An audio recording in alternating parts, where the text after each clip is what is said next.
SV6 news కు స్వాగతం. ముందుగా హెడ్లైన్స్. నేడు రైతులకు శుభవార్త తెలపనున్న ప్రధాని మోదీ.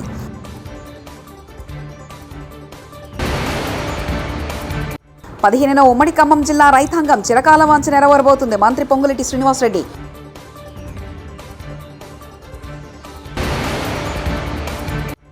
కొట్టుకుపోయిన తుంగభద్ర డ్యాం గేట్ వారంతా అప్రమత్తంగా ఉండాలి. మంత్రి నిమ్మల.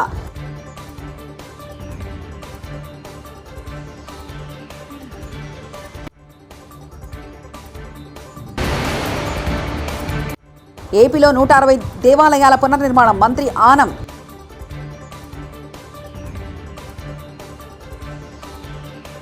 ప్రధానమంత్రి నరేంద్ర మోదీ నేడు ఆగస్టు 11న రైతులకు శుభవార్త చెప్పనున్నారు.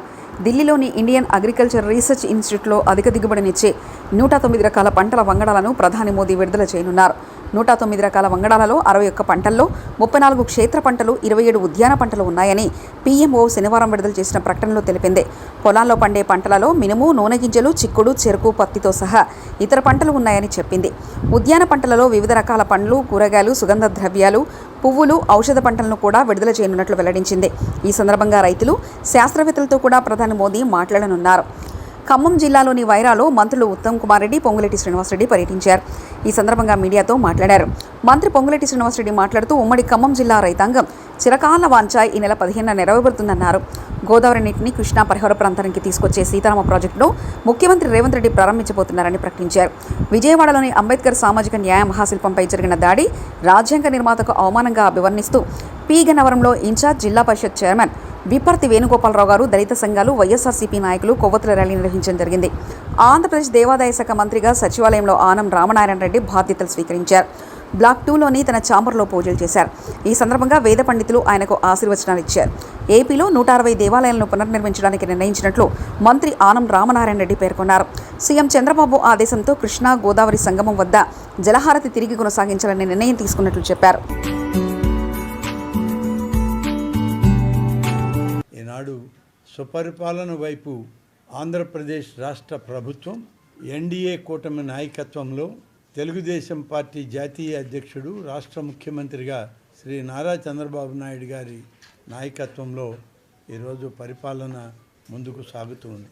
మేనిఫెస్టోలో ఇచ్చిన ప్రణాళికల మేరకు పనిచేస్తూ భక్తులకి అలాగే భగవంతుని యొక్క ఆస్తులకు రక్షకులుగా పనిచేయడానికి మేము ఎప్పుడు సంసిద్ధులుగా ఉంటామని చెప్పడం ఈరోజు నా మొదటి బాధ్యత, నా కర్తవ్యం. గత ప్రభుత్వ పాలనలో తిరుమల నుండి ఉత్తరాంధ్రలో ఉన్నటువంటి అరసవిల్లి వరకు దేవుడు ఆస్తులను కూడా వదలని పరిస్థితులు అనేకం మీడియాలో మీరే ప్రచురించారు, మీరే అందరికీ చెప్పడం కూడా జరిగింది. ప్రభుత్వం కూడా ఎప్పటికప్పుడు నివేదికలు తెప్పించుకోవాల్సిన అవసరం ఉన్నా గత ప్రభుత్వం నిర్లక్ష్యం చేసింది.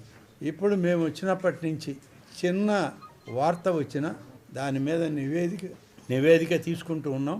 ఆ నివేదిక ఆధారంగా అధికారులను సరిచేసుకుంటూ పాలనను ముందుకు తీసుకుపోతూ ఉన్నాం.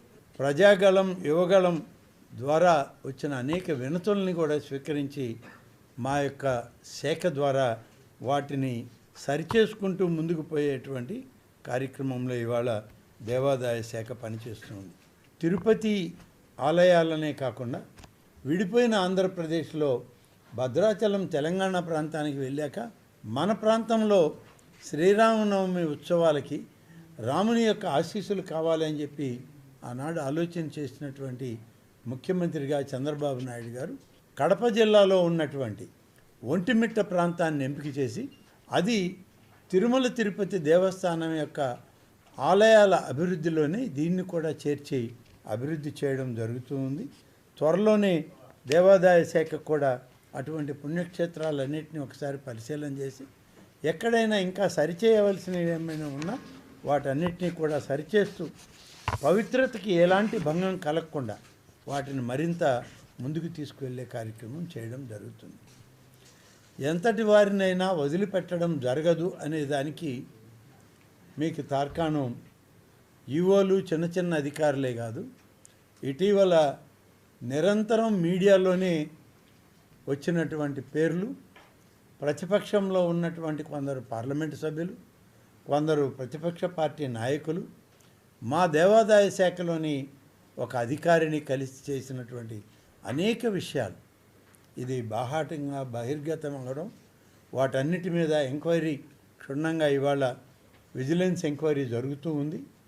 విజిలెన్స్ ఎంక్వైరీ నివేదిక వచ్చి ప్రభుత్వం ఒక నిర్ణయం తీసుకునేలోగా వారిని కూడా సస్పెండ్ చేయడం జరిగింది. కాబట్టి ఎక్కడ తప్పు జరిగినా సరిచేసుకుంటూ ముందుకు పోవాలి అనేదే మా ప్రభుత్వం యొక్క లక్ష్యం. మా ఆలోచన కూడా అదే.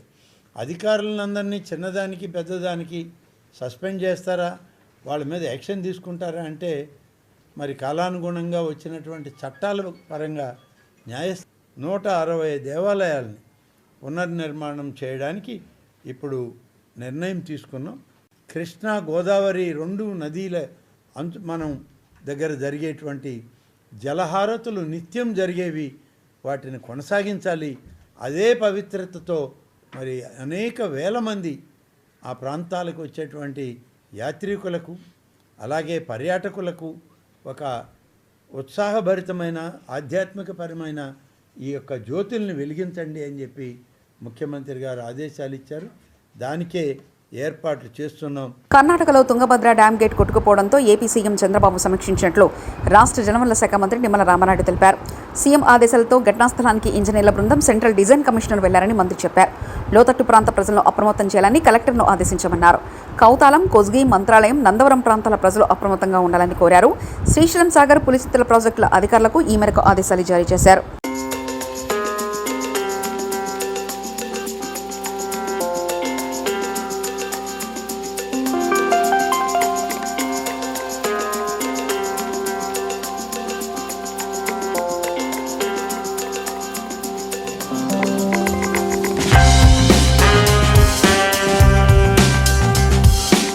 టీఎంసీల నీటి నిల్వ సామర్థ్యం కలిగినటువంటి తుంగభద్ర ప్రాజెక్టుకి సంబంధించినటువంటి మొత్తం 33 గేట్లలో 19వ గేటు రాత్రి సుమారు 11 గంటల సమయానికి కొట్టుకుపోయినటువంటి పరిస్థితుల్లో మన ముఖ్యమంత్రి చంద్రబాబు నాయుడు గారు వెంటనే స్పందించి వెంటనే జలవనరుల శాఖ మంత్రిగా నాతో, అదేవిధంగా మా కార్యదర్శి, మా ఈఎన్సీ, ఇంజనీరింగ్ అధికారులందరితో కూడా ఆయన సమీక్ష జరిపి కర్ణాటక అధికారులతోటి మరి సమన్వయం ఎప్పటికప్పుడు చేసుకుంటూ అందులో భాగంగా పర్టికులర్గా ఏదైతే యొక్క గేట్స్ అమరికలో అత్యంత నిపుణత కలిగినటువంటి కన్నమనాయుడు గారు మొన్న పోలవరం ప్రాజెక్టు ఆ గేట్ల అమరికలో కూడా ఆయన కీలకంగా వ్యవహరించిన వ్యక్తి.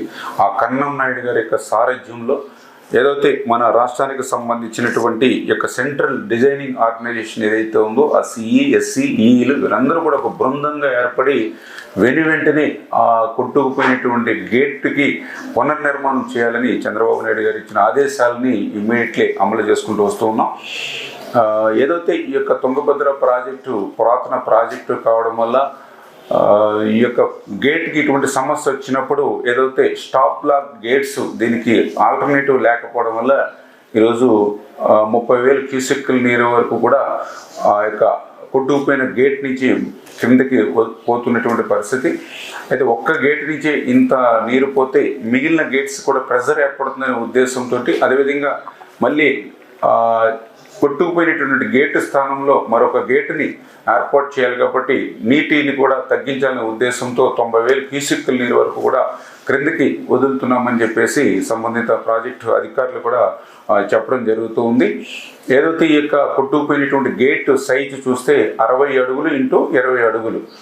అయితే అంత గేట్ని మనం ఇమీడియట్లీ స్టాప్ లాక్ గేట్గా మనం తయారు చేసి పెట్టలేం కాబట్టి దాన్ని ఇప్పుడు 60 ఇంటూ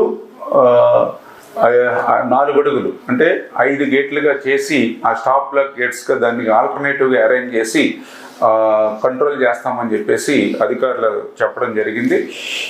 దీనివల్ల ప్రస్తుతానికి అంతగా, ఎందుకంటే ఏదైతే క్రింద ఈ ప్రాజెక్టుకి క్రింద ఉన్నటువంటి ఏదైతే కర్నూలు, కడప, అనంతపూర్ అంటే ఏదైతే హై లెవెల్ కెనాల్, లో లెవెల్ కెనాల్, కేసీ కెనాల్కి సంబంధించిన ఆయకట్లు ఏవైతే ఉన్నాయో ఇమ్మీడియట్లీ ఇప్పుడు అంత వాటర్ ఇబ్బంది అయితే ఉండదు. ఎందుకంటే ఏదైతే దీని యొక్క తుంగభద్ర ఫుల్ కెపాసిటీ 1633 అడుగుల వరకు, కానీ దీని యొక్క కెనాల్స్ చూసినట్లయితే 1585 లెవెల్కే కెనాల్స్గా వాటర్ వెళ్తుంది. కాబట్టి ప్రస్తుతానికైతే త్రాగునీరుకి కానీ సాగునీరుకి కానీ మనకున్నటువంటి జిల్లాలకి సమస్య లేకపోయినప్పటికీ ఈ యొక్క నీటిని నిల్వ చేసుకునేటువంటి సామర్థ్యం తగ్గిపోతుంది కాబట్టి, అంటే 105 టీఎంసీల నుంచి 50-40 టీఎంసీలకు వచ్చేస్తుంది కాబట్టి ఫ్యూచర్లో ప్రాబ్లం వస్తుంది. కాబట్టి ఈ స్టాప్ వర్క్ లాక్ గేట్స్ ఏవైతే ఉన్నాయో ఇది ఒక 2-3 డేస్లోనే ఇది కంప్లీట్ చేసుకుని, రేపు ఫోర్కాస్ట్ కూడా చూస్తే ఆగస్టు 15 తర్వాత మళ్ళీ వర్షాలు వచ్చి మళ్ళీ ఇన్ఫ్లో కూడా ఈ తుంగభద్రకు వస్తుంది. కాబట్టి ఈ ఆగస్టులోనే మళ్ళీ 105 టీఎంసీల నీటిని కూడా నిల్వ చేసుకునేటువంటి అవకాశం ఉందని చెప్పేసి అధికారులు కూడా ముఖ్యమంత్రి గారితో సమీక్షలో కూడా చెప్పడం జరిగింది.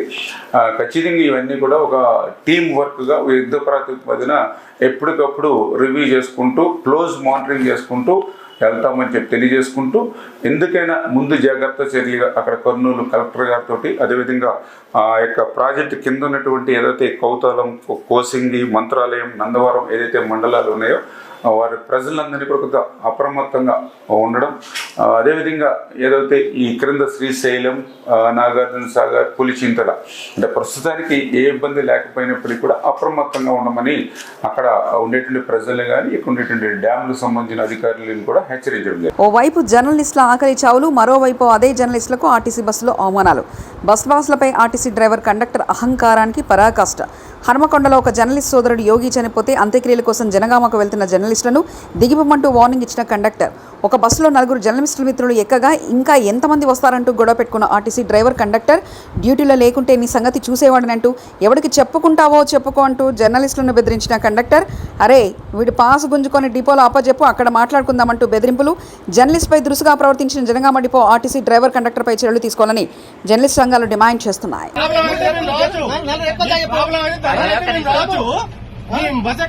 చనిపోయిండా ఒక విలేకరి చనిపోయిండు, అక్కడ పోతాను అడిగింది కదా.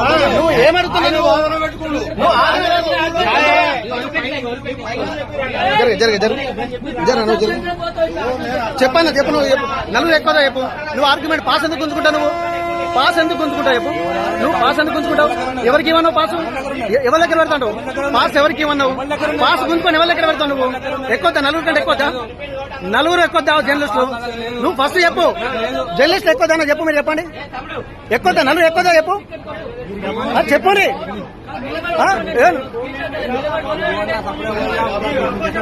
చెప్తా అంతా పోతుంది ఆగు. నువ్వు పెట్టుకుంటా పెట్టుకుంటా.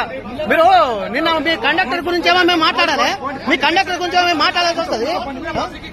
పబ్లిక్ కాదు నీకే, నువ్వు పబ్లికా? నువ్వు పబ్లికా? పబ్లికా తీసే మరి.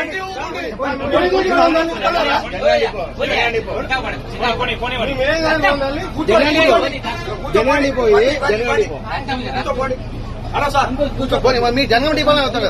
మీ జనగాలు మీ కండక్టర్ అయితేనే మేము వచ్చాము. మీరు కూర్చోపోండి. భద్రాద్రి కొత్తగూడెం జిల్లా సారపాకలో ఈఎస్ఐ హాస్పిటల్ గురించి ప్రధానంగా ప్రస్తావించగా ఎమ్మెల్యే పాయం వెంకటేశ్వర్లు కలెక్టర్తో మాట్లాడి ఈఎస్ఐ హాస్పిటల్కు స్థలం ఏర్పాటు చేయించి ఈఎస్ఐ హాస్పిటల్ కట్టించే బాధ్యత నాది అని ఎమ్మెల్యే పాయం హామీ ఇచ్చారు. క్యాన్సర్ స్క్రీనింగ్ టెస్టులను ఇక్కడ ప్రజలకు ఐటీసీ ద్వారా ఉచితంగా చేయాలని స్థానిక ప్రజలు కోరడం జరిగింది.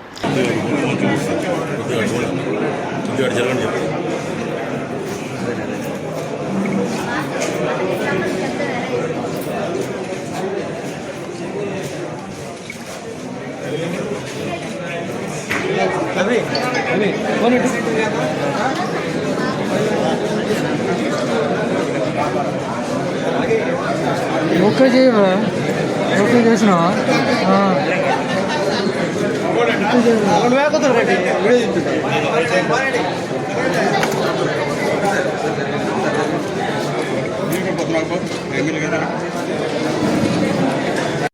ఎంతోమంది ఎమ్మెల్యేలు వస్తున్నారు. గతం నుంచి ఇప్పటి నుంచి జరుగుతుంది. ఐటీసీ ఒకటి పర్మనెంట్ సొల్యూషన్ డిస్పెన్సరీ అనేది పబ్లిక్ కూడా ఏర్పాటు చేయాలి సార్. ఇక్కడ ఇంకోటి ఏంటంటే క్యాన్సర్ స్క్రీనింగ్ టెస్ట్లో కంపల్సరీ ఐటీసీ ద్వారా ఏర్పాటు చేయాలి సార్. ఆ దిశగా కొంచెం ఏమన్నా ఐటీసీని మీరు ఒకసారి రిక్వెస్ట్ చేయండి సార్. పర్మనెంట్ నేడు రైతులకు శుభవార్త తెలపనున్న ప్రధాని మోదీ.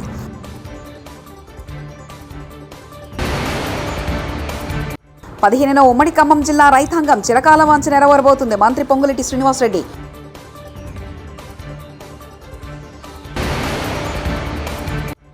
కొట్టుకుపోయిన తుంగభద్ర డ్యామ్ గేట్, వారంతా అప్రమత్తంగా ఉండాలి. మంత్రి నిమ్మల.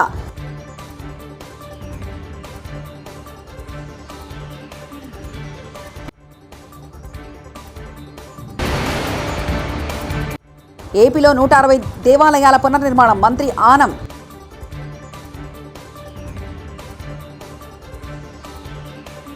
ఇవి బులెటిన్ విశేషాలు. చూస్తూనే ఉండండి SV6 న్యూస్.